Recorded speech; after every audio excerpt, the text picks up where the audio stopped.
બનાસ ડેરીએ જાહેર કર્યો 25% ભાવફેર પશુપાલકોને ચૂકવાશે 2909.08 કરોડનો ભાવફેર। બનાસ ડેરી 2131.68 કરોડ ભાવફેર ચૂકવશે। મંડળીઓ 778.12 કરોડ ભાવફેર ચૂકવશે અને સાધારણ સભામાં ચેરમેન શંકરભાઈ ચૌધરીએ આ જાહેરાત કરી। આ વખતની રકમ છે 2131 કરોડ રૂપિયા ભાવ વધારો આપવા માટેનો ઐતિહાસિક નિર્ણય આપણા પશુપાલકો માટે આપણા નિયામક મંડળે આજે લીધો છે। 200 કરોડ પહેલાં ચૂકવ્યા પછીની વાત છે, એ વધારે નહીંતર એ ગણો તો તમારે હજુ વધારે થાય। 2131 કરોડ રૂપિયા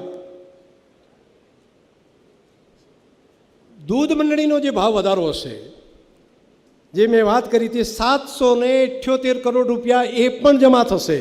એટલે આ મહિનાની અંદર એક મહિનાના સમયગાળામાં જે પશુપાલકોને રૂપિયા ચૂકવાયા છે તેના સિવાય 2909 કરોડ રૂપિયા આ વર્ષની અંદર દિવાળી પહેલાં મારા પશુપાલકોને ભાવફેર તરીકે આ બંનેના ચૂકવવામાં આવશે।